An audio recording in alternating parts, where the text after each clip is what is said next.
Hi, good evening, everybody. My name is Maria Nunez, and today I am going to be talking about Kaidan or Japanese ghost stories.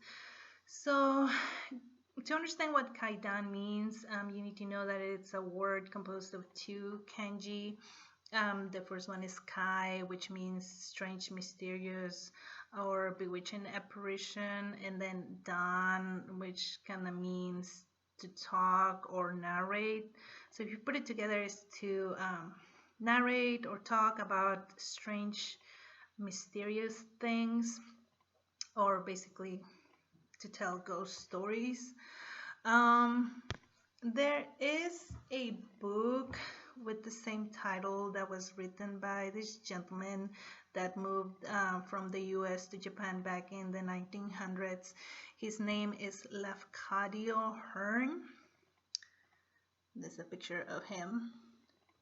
And so he basically loved Japanese culture, and he took a lot of these ghost stories from different sources, from different Japanese books, and even stories that were told to him, and he translated them and put them in a book. The book is titled Kaidan, Stories and Studies of Strange Things. And here is a cover of the book. Note that the word is misspelled, and this is because back in the 1900s there wasn't a good method of translating Japanese to English. So, but anyways, the title kind of stuck, so it's still titled Kawaidan, but it's pronounced Kaidan. So, Japanese people love ghost stories. They've been gathering together in parlors to talk about them since like the Edo period, and just because of the high demand, the stories kind of kept getting gruesome and gruesome because everybody loved just the great ghost stories, so they had to increase the level of scariness to keep the audience entertained. There are some difference between just regular ghost stories and Japanese ghost stories. A few of the differences that I found is that a lot of Japanese ghost stories like to be very specific. They will tell you a specific time.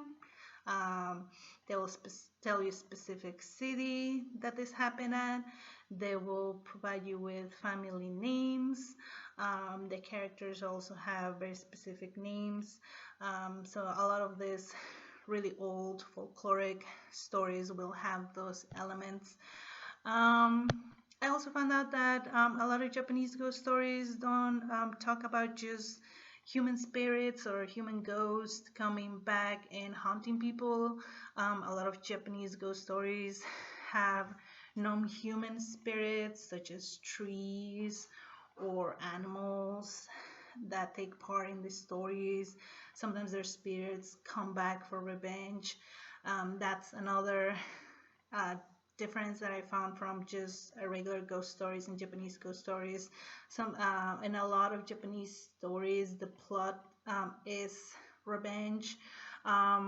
With a lot of stories where the ghosts of women and children come back with, kind of like superpowers or more strength back from the dead to take revenge. That's a plot that kind of happens a lot in these stories, and it just kind of gives power to these people who in life didn't really have a lot of strength or couldn't defend themselves. So that was very interesting. If you're interested in reading more about these ghost stories, Kaidan is available for free, and you can just Google it and find the PDF version. It will give you a taste of a different set of stories from what you're used to, and it's also free. So if you feel like it, you're welcome to go and read a few of these stories. They're really great.